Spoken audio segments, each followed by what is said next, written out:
ডাকৰ হত্যাকাণ্ডৰ এই যিটো বিষয় আজি 8 দিন উকলিল 8 দিন উকলাৰ পিছতো তামুলপুৰ জিলা প্ৰশাসনে ইতিমধ্যে গঠন কৰি দিয়া দণ্ডাধীশ পৰ্যায়ৰ তদন্তকাৰী কমিটিও কোনো এগৰাকী দোষীক চিনাক্তকৰণ কৰি গ্ৰেপ্তাৰ কৰিবৰ কাৰণে সক্ষম নোহোৱাটো তামুলপুৰ জিলা আৰক্ষী তথা অসম আৰক্ষীৰ কাৰণে চৰম ব্যৰ্থতা আৰু দুৰ্ভাগ্যজনক বিষয় গতিকে এই বিষয়টোক আমি অতি সোনকালে অৰ্থাৎ আমি তামুলপুৰ জিলা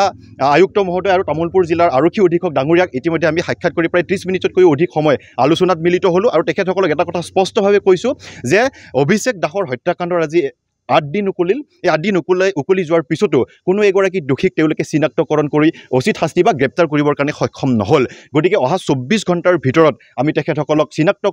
চিনাক্তকৰণ কৰি মানে কি কয় গ্ৰেপ্তাৰ কৰিবৰ কাৰণে আমি দাবী উত্থাপন কৰিছোঁ আৰু যদি তেওঁলোকে চিনাক্তকৰণ কৰি দাবী মানে গ্ৰেপ্তাৰ কৰিব নোৱাৰে তেতিয়াহ'লে কিন্তু সদৌ অসম শৰণে কছাৰী ছাত্ৰ সন্থাৰ নেতৃত্বত তামুলপুৰৰ বিভিন্ন জাতীয় দল সংগঠনৰ সহযোগিতাত তথা তামুলপুৰ অঞ্চলৰ ৰাইজৰ সহযোগিতাত তীব্ৰ গণতান্ত্ৰিক আন্দোলনৰ কাৰ্যসূচী গ্ৰহণ কৰিবৰ কাৰণে আমি বাধ্য হ'ম বিভিন্ন ভিডিঅ' আৰু ফটো সামাজিক মাধ্যমত ভাইৰেল হৈছে সংবাদ মাধ্যমে এই কথাখিনি প্ৰচাৰ কৰিছে উদণ্ড যুৱ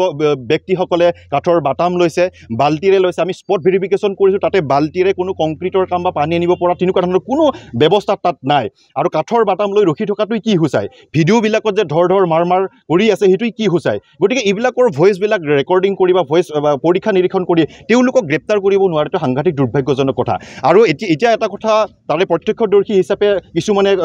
বক্তব্য আগবঢ়াইছে যে তেওঁ এক্সিডেণ্টৰ সময়ত ছানৰুফেৰে উৰি গৈ 50 ফুট দূৰত পৰিছে গোকাত মিছা কথা কোনো ধৰণৰ চাইণ্টিফিক ৰিজন নাই কাৰণ ড্ৰাইভিং ছিটত থকা এগৰাকী ল'ৰাই এক্সিডেণ্ট হোৱাৰ লগে লগে কেনেকৈ ছানৰুফেৰে ওলাই গৈ ৰাস্তাটোৰ সিপাৰে 50 ফুট দূৰত পৰিব পাৰে এইটো সম্পূৰ্ণ গোকাত মিছা কথা তদন্ত প্ৰক্ৰিয়াটোক বিপথে পৰিচালিত কৰিবৰ কাৰণে সেই অঞ্চলৰ ৰাইজে উঠি পৰি লাগিছে যেন আমাৰ অনুভৱ হৈছে